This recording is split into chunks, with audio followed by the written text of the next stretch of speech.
지금 우리 전국에 대한 면적은 대략적으로 2022년도 통계가 5,600헥타르가 좀 넘어갑니다. 한 6,000헥타르 좀 되는데 면적이 조금 줄긴 했어요. 최근에도 아마 좀 전체적으로 볼 때는 전국은 줄어요, 면적이.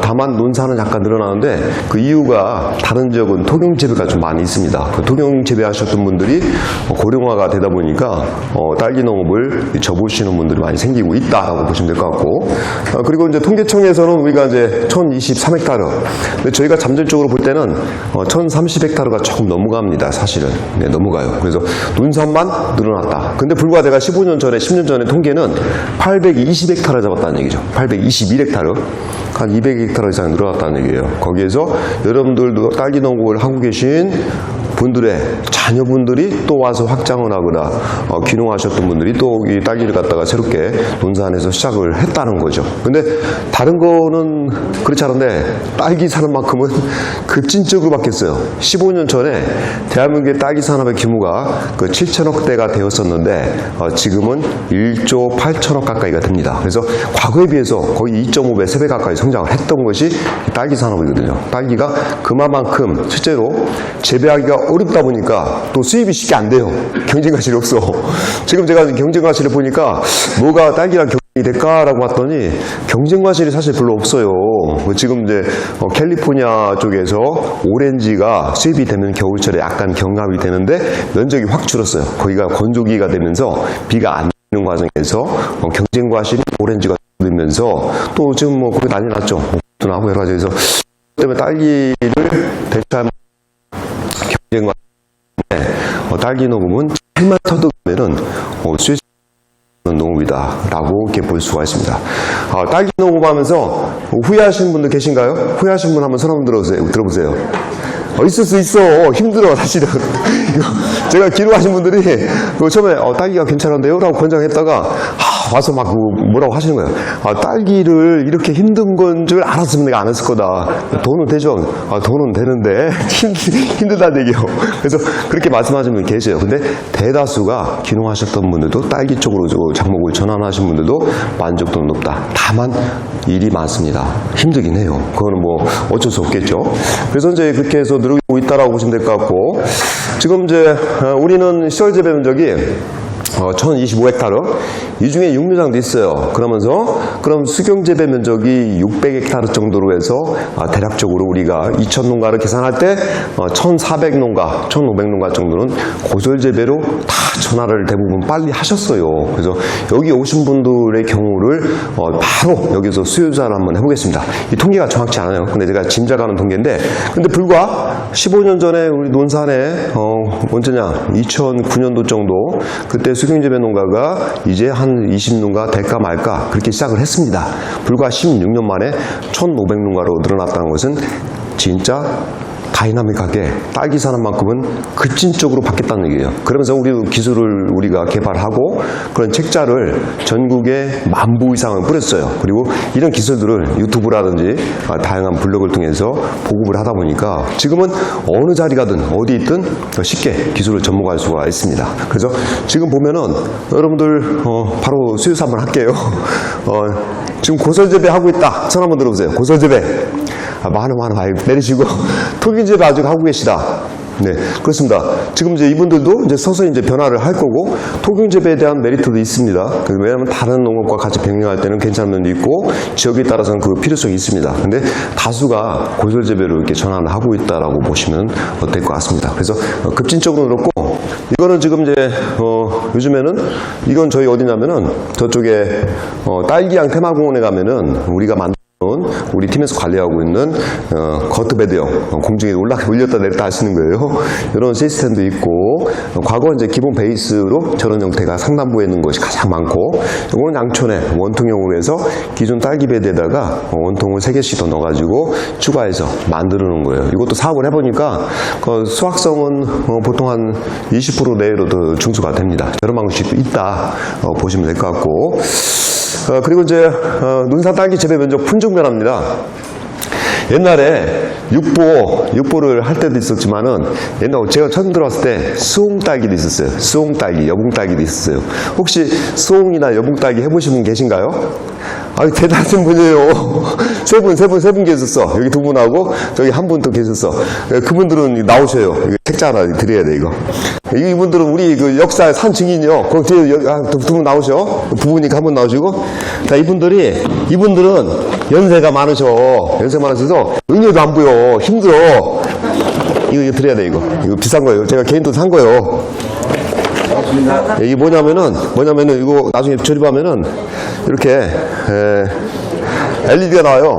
이렇게 해가지고 관찰하면은 이게 잘 보여, 돋보기가. 이게 좋더라고. 그래서 산 거예요, 제가.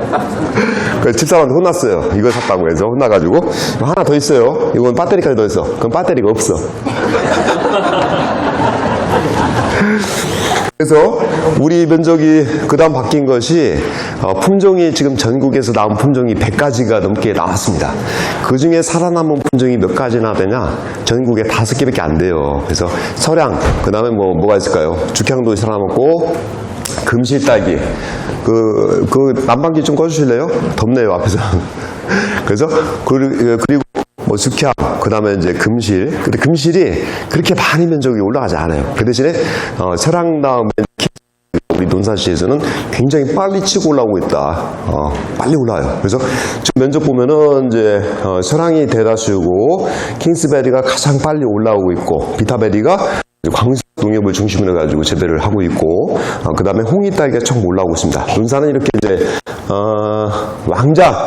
왕은 서량이고 그 다음에 킹도 왕이네. 그러고 보니까 그 두 번째 왕자 정도 되는 게 이제 킹스베리가 빨리 치고 올라오는데 이유는 수익성이 좋습니다. 좋아요. 그래서 근데 킹스는 고설 재배를 하면서 좀 까다로운 품종이긴 해요. 그런데 지금 적응되고 나서 보니까 킹스베리가 경제성은 더 높다라고 판단에 대해서 많이 전화가 왔습니다. 그래서 이렇게 있고 비타베리. 근데 이 중에 저는 솔직하게 해서 저는 그렇게 생각합니다. 그래서 개인적으로는 나한테 누가 묻잖아요. 제 마음속에 얘기해요. 누가 이제 딸기를 뭘 먹을래? 라고 물어보면 저는 비타베리를 먹어요. 비타베리. 금실은 별로 나한테 기호도 안 맞아. 비타베리를 좀 먹어요. 근데 예를 들어가지고 진짜 귀한 손님이 왔다. 그럼 뭘 선물할 거냐 하면 맛은 없지만 킹스를 선물할 것 같아. 근데 개인적인 거예요. 킹스 하신 분들은 괜히 뭐 흥분하시면 안 돼요. 왜냐면 킹스 하신 분 근데 내가 농가라면 뭐 할까? 농가 입장이라면 난 킹스를 하겠다. 돈이 더 되니까. 근데 누가 딸기 막 억지로 달라고 해서 억지로 줄 때 뭐 주냐? 설황을 줄 것 같아. 근데 다만 초보자들은 설황딸기부터 하고서 넘어와야 돼요. 뭐냐면 설황딸기보다 비타베리하고 킹스가 재배하는 난이도가 높습니다. 그래서 킹스 저번에 얘기 들어보니까 잘 된다는데 나 킹스 할 거야. 처음부터 하다가는 무모한 어떤 도전을 했다가는 리스크가 커요. 병해충 관리를 못 한단 말이에요. 그래서 오늘은 좀 병해충 쪽으로 강하게 하는데 개인적인 의견이에요. 어디가 소문내면 안 돼. 이게 개인의 생각이야. 자, 그래서 킹스베리 하시는 분들 봐봐. 이제 킹스베리 하시는 분들 좀 기분 언짢아지고 있어. 또 비타베리 하시는 분들 비타베리. 예, 비타베리가 없어요. 오늘 광석 쪽에는 지난번에 결국 했는가 봐요. 사랑따기 하시는 분들 사랑 안 괜찮죠. 사랑이 괜찮은데 설황딸기가 개인적으로 볼 때는 그 설황에 대한 그 국민들의 어떤 정서는 설문조사를 해보니까 설황딸기에 대한 입맛이 다 그렇게 돌아가 버렸어요. 설황처럼 이상한데 설황보다 색깔이 너무 짙어 이상해 너무 약간 설황이 약간 붉은 계통인데 그거보다 색상이 조금 더 검게 보이면은 뭔가가 기분이 나빠. 설황에 전 국민들이 다 이제 그렇게 다 이제 들어섰어요. 그래서 설황 같은 맛이 나야지 딸기 맛이 나라고 얘기를 합니다. 실제로. 그래서 설황이 절대 다수고 앞으로도 한 10년 지나도 설황이 절대 대다수가 재배를 하는 품종일 거예요. 그 중에서 치고 올라오는 것이 킹스베리, 비타베리, 홍이가 치고 올라오는데 과연 전국에서 2% 내지 3%까지 올라갈 거냐? 그건 지켜봐야 돼요. 그건 몰라. 담양의 죽향도 5.4%까지 올라갔다가 최근에 좀 떨어지는 하향세를 보이고 있습니다. 걔는 반쪽성이에요. 반쪽성. 꼭 잘 모르는 딸기 전문가들하고 잘 모르시는 분들이 꼭 2월 달에 가락동 이상 가니까 3월 달에 가니까 아니 담양에서 나온 죽갱 딸기는 뭐 2kg짜리가 38,000원, 4만 원인데 왜 논산 딸기는 천양 딸기는 왜 2만 원밖에 안 됩니까? 논산 딸기 품질이 뭐 막 비하는 사람 있어. 근데 당연하지. 논산 천양 딸기는 12월 달도 따가지고 11월 달 따고 1월 달 따서 돈을 1화방 챙기고 넘어가잖아요. 걔는 이제 1월 말부터 따기 시작하는 반족성이라서 이 품종 자체가 틀린 겁니다. 시기에 따라서 나오는 시기라든지 맛있는 시기가 다 틀려요. 그래서 그걸 잘 모르는 분들의 어떤 얘기가 루머가 있다. 그래서 그게 적으로는 조금씩 납니다. 어쨌든 그렇고 킹스베리는 굉장히 크죠. 숙향 지금 이제 논산에서 개발돼서 부족의 일부도 숙향을 하시는 분들이 있어요. 토경 재배하시는 분들도 있고.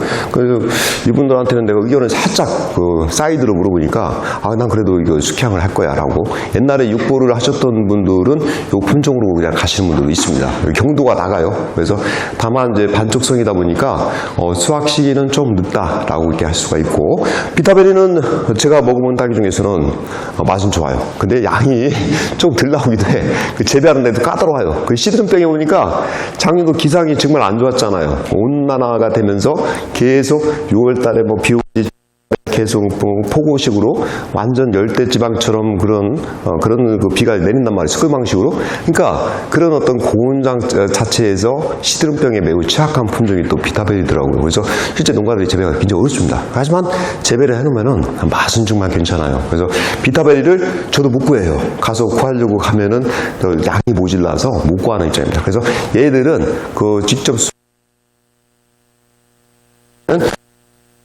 소비자가 계속 방문을 할 것 같으면은 수학체험에서는 비타베리를 해도 되겠다라는 생각을 하고 있습니다. 다만 저 비타베리는 흰가루병이라든지 다른 어떤 시드름병에도 약하니까 잘 컨트롤 하셔야 됩니다.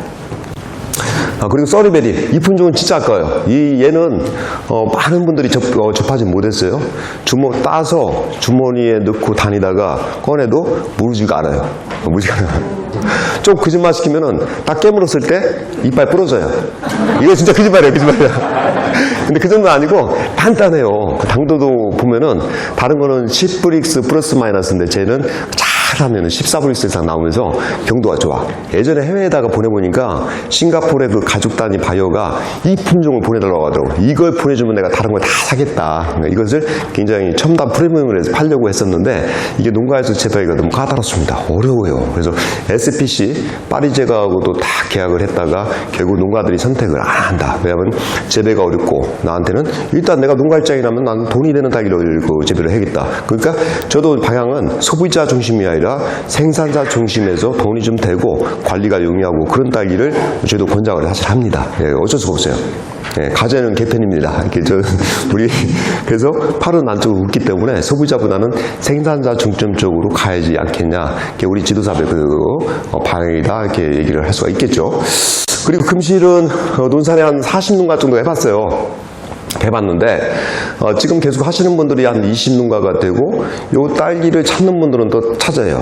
약간 근데 산비들은 약간 적지만은 금실은 단맛은 강한데 온도를 잘 잡으셔야 돼. 온도를 못 잡게 되면은 또 제가 이제 또 양이 설황 딸기에 비해서 한 85%밖에 안 나와요. 그래서 저게 이제 지역이 집단 재배가 되고 있는 진주는 좀 유리한데 우리는 양을 개인적으로 해야 되기 때문에 가격을 이렇게 두드려 맞기가 좀 쉽습니다. 그래서 저것도 나쁘지 않은 품종이고 온도가 좋은 진주나 남부지방에서는 재배하기가 괜찮은 품종이다. 그렇게 얘기를 할 수가 있습니다.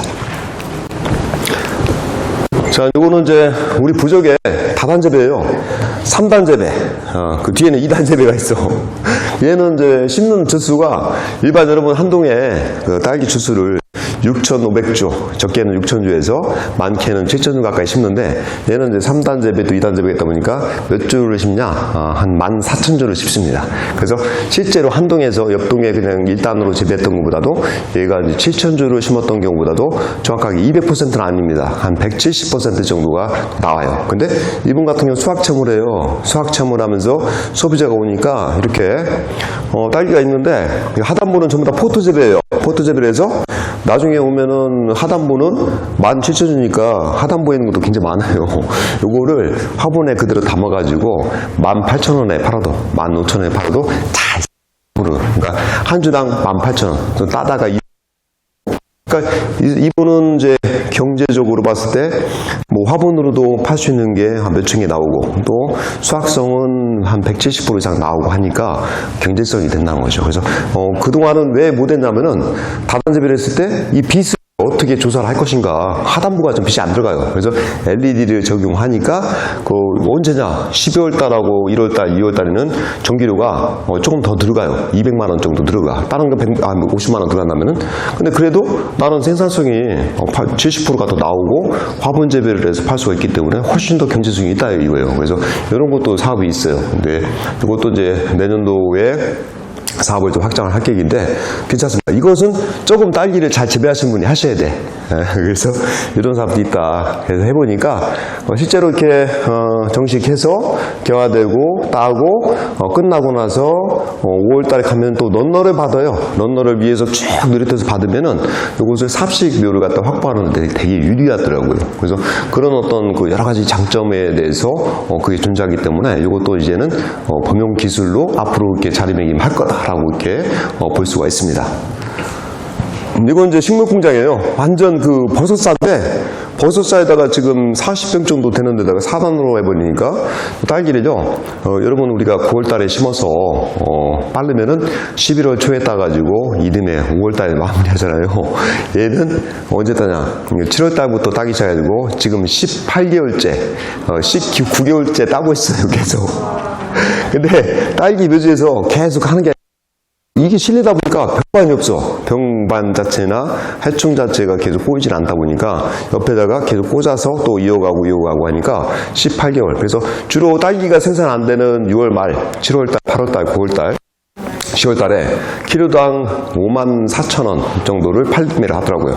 그래서 이것도 앞으로는 기술적으로 봤을 때 상당히 효용성이 있는 기술이고 이런 기술을 또는 해외에서는 많이 이걸 개척을 하려고 하더라고요. 식물 공장 형태로 해서 뭐 사우디나 아랍에미레이트, 뭐 인도네시아도 이렇게 하려고 하고 세계에서 많이 하려고 해요. 근데 이 기술은 성공적으로 계속 나오는 데는 사실 한국의 특정 지역 여기 논산밖에 없거든요. 그래서 이제 한 4군데 정도 접목을 했는데 도시농업으로 해서 많이 이제 서울시나 또는 아니면은 경기도에서도 이것을 도전을 하려고 많이 하는데 그 정확한 딸기에 대한 재배 기술이 있어야 되고 이 실내에서 완전 자연광을 차단해가지고 해야지만 가능한 거거든요. 이런 것도 요즘에 해서 성공적으로 하고 있다. 18개월 따면 나쁘지 않죠?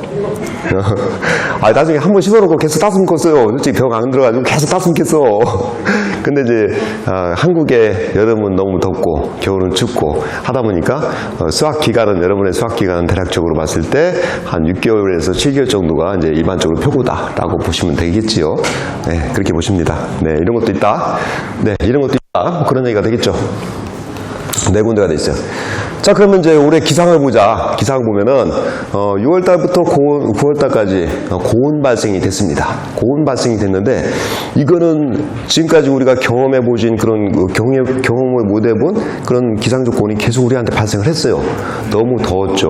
근데 올해가 가장 덥겠냐? 내년도는 더 더워질 거다. 그래서 뭐 대서양의 어떤 그런 온도 상승도 문제가 있지만은 인도양에서의 바다 수온이 올라가거나 또 멕시코 난로가 전 세계 이렇게 아시아 슈퍼타워 넘으면서 서해안에 있는 온도가 3도가 높아졌어요. 그러니까 계속 겨울에는 눈이 많이 내리고 여름에는 또 비가 많이 내리는 그런 스콜 방식의 비가 계속 내립니다. 그래서 우리가 할게 우리는 바꾸기로 했어요. 결의를 했어요. 이대로 가면 딸기 사는 게 어렵다. 그래서 저희가 유인 방법을 정통 베이스 딸기 육류를 할 때 유인 방법을 쓰면 그 병반에 대한 그 컨트롤을 우리도 못하겠어요. 우리도 못한 것을 누군가한테 하라고 하겠냐. 한계가 있다. 그래서 삽식 논산에 23%가 삽식을 하고 있는데 50%, 한 4년 안에 50%까지 바꿀 계획입니다. 자, 그래서 지금 삽식 육류를 하고 계신 분 한번 손 한번 들어보세요. 얼마 안 계시네. 얼마 안 계시네. 나 저번에 많이 드셨는데, 딱 23% 했는데, 한 30% 정도 손 드시더라고요. 나는 유인료로 하고 있다. 뭐 맞아요. 나는 육묘를 안 한다.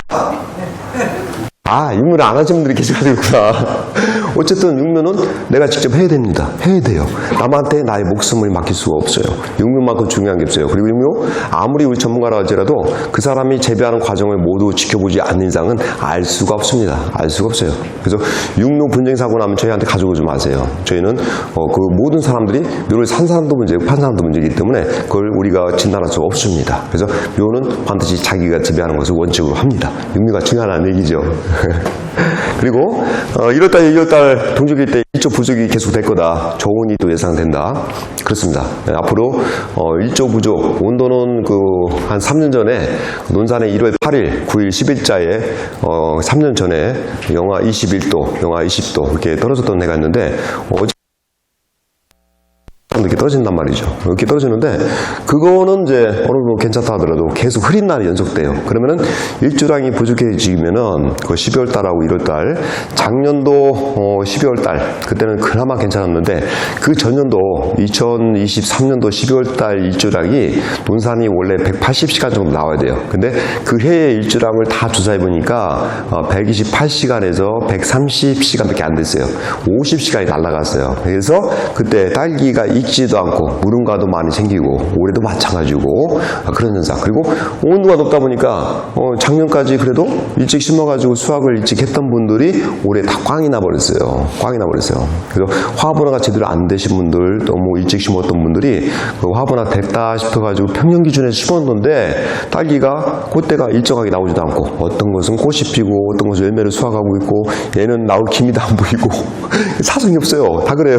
또 어떤 분들은 이렇게 심어보니까 올해는 그 꽃대가 안 나가지고 지금 이라방과 이라방이 1월달 이후에 나와서 함께 따는 경우가 있는데 그게 다 키울 수가 없단 말이죠. 한번 밀리면은 이라방은 더 밀려요. 뒤로 밀려요. 왜냐면 그 생체가 겨울철에 뿌리에서 감당할 수 있는 담과의 어떤 그 개수가 정해져 있는데 이라방을 동시에 따기는 이 계절에는 1월달에 어렵다는 얘기죠. 그래서 앞전에 따고선 이라방 떨어버리고 지금 이라방을 갖다 잘 도모해야 되는 시기인데 같이 달리는 경우가 많았다는 얘기죠. 그래서 앞으로 이런 현상이 계속 더 발생할 거다.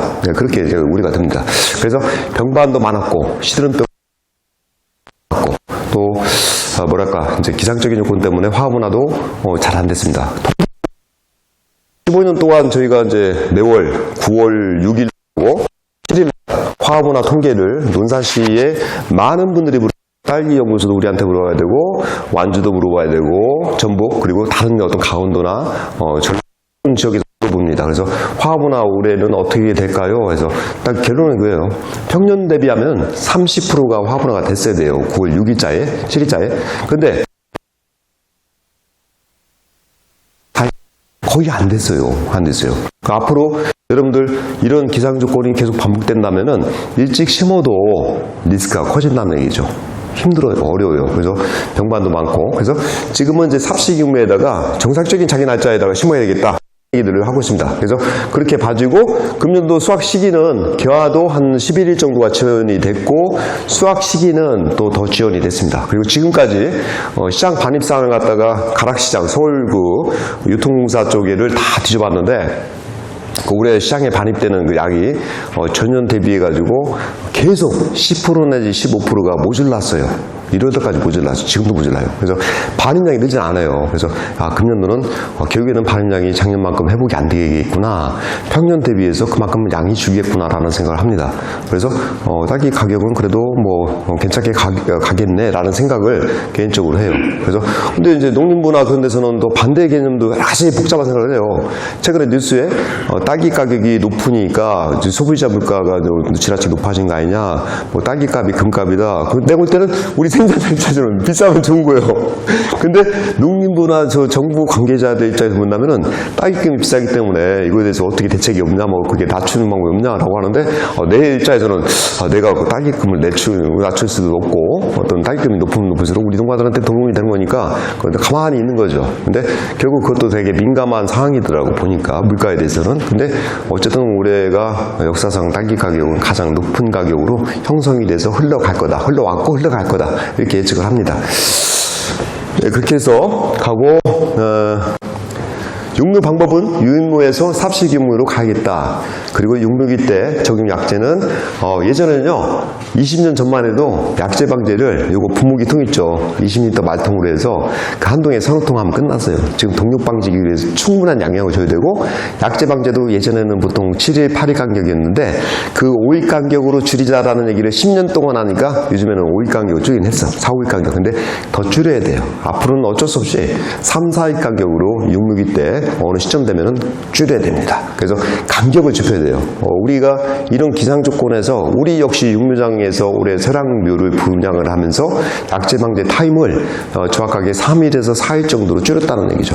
안 그러면 도저히 못하겠어요. 이런 기상을 이겨낼 수가 없어요. 그 더군다나 계속 골라냅니다. 병반이 드는 것을 골라내고 뽑아내고 또 삽식으로 해서 병반이 안 따라붙게 해서 그렇게 방법을 써도 3, 4일 간격으로 안 하면은 이제는 어렵지 않겠냐. 자, 그럼 여기서 나는 농약을 3, 4일 간격으로 하고 있다. 손 들어보세요. 누구요? 이거 두 계시네? 계셔. 이거 있고 두 분 나오세요. 또 드려야겠네. 예. 근데 젊은 청년은? 예? 아, 그래요? 오케이. 이거 하나 찍자 드리겠다. 이거는 이제 제가 만든 건데 책이 많지가 않아가지고 제가 칼라책이에요. 이건 전과적으로 다 나온 거예요. 몰래 숨겨놓고서 그냥 드린 건데, 기록대 만들기 어려워가지고. 네. 감사합니다. 네.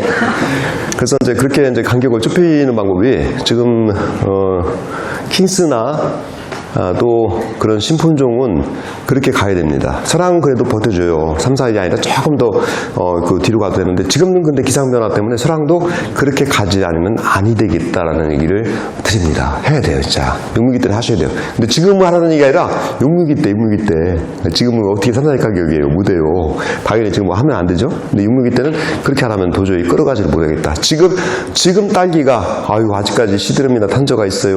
언제 발병되냐? 육류기 때 넘어온 것이 정식기 때 제대로 걸러지지 않아서, 자, 병반은 지금 쭉 설명을 들어갈 겁니다. 자, 저희 많이 나왔어요. 수종 분량이 나올 때는 크게 한 서너 가지가 돼요. 일조량이 부족한 상태에서 어떤 예를 들어 가지고 여러분 쓰시는 살균제 중에 대부분 모든 약제는 치게 되면요, 수종 분량을 일으킵니다. 항지배적인 성분이 약간 들어서 치게 되면은 수술이라든지 그런 데서 이렇게 발화관이 선생을 해야 되는데 그걸 차단해버리는 역할을 합니다. 그래서 가급적 육류기 때는 관계가 없어요. 그리고 온도가 좋을 때 9월달, 10월달에는 관계가 없어요.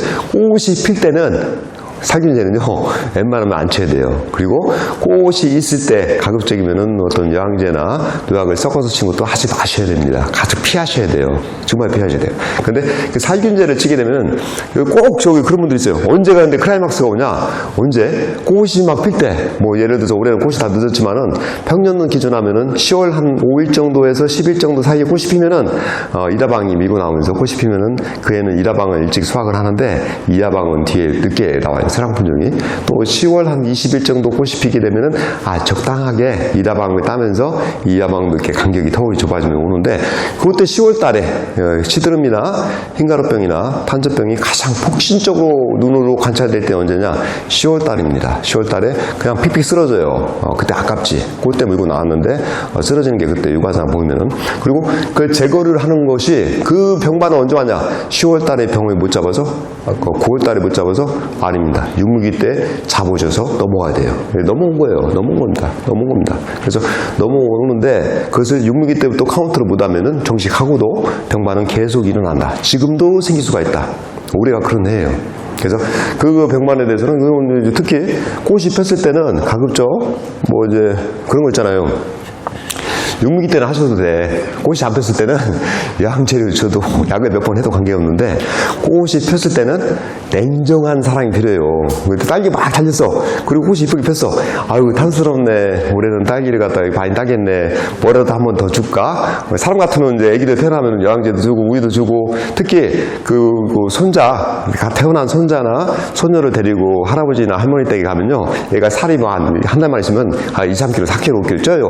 이쁘니까 뭐 계속 미기죠. 근데 꽃이 폈을 때 딸기가 이렇게 익을 때는요, 가급적 냉정하게 뭘 주지 마세요. 가급적 온도 관리만 잘하고 물 관리만 잘하면 되겠다.